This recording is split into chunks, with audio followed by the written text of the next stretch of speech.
Good morning, everyone.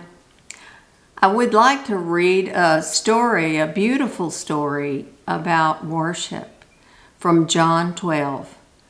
6 days before the Passover, Jesus came to Bethany where Lazarus was, the one Jesus had raised from the dead.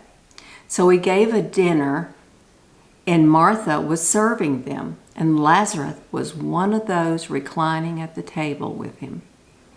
Then Mary took a pound of perfume, pure and expensive nard, anointed Jesus' feet, and wiped his feet with her hair. So the house filled with the fragrance of the perfume.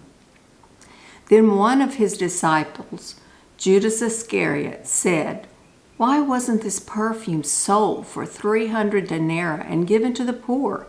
He didn't say this because he cared about the poor, but because he was a thief. He was in charge of the money bag and would steal part of what was put in it. Jesus answered, "Leave her alone. She has kept it for the day of my burial. For you will always have the poor with you, but you do not always have me." Some of the things I found out about this scripture are very interesting to me. First of all, let me paint a picture. Jesus had gone to Lazarus' house for a meal, and we think possibly it was a celebration. Some scholars say they were celebrating Lazarus' resurrection. They were reclining at the table. In that day, they would recline at the table while they were eating. Martha was busy in the kitchen preparing the meal when Mary brings out an alabaster box filled with very expensive perfume of pure spikenard. It was very costly because it was only found in the specific location in the Himalayas in India and had to be imported. While Jesus is reclining at the table, Mary kneels at his feet and pours the oil all over his feet.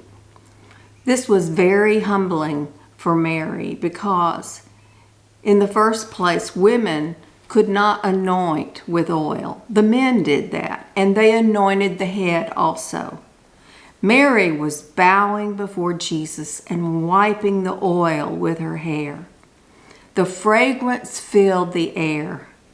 This may have been what caused Judas to speak up to accuse Mary of such a waste. But Jesus defended Mary, a woman. He said, "She may keep it for the day of my burial." In those days, you anointed your loved ones when they died. After they died, before their special burial, Jesus was signifying the price he was about to pay.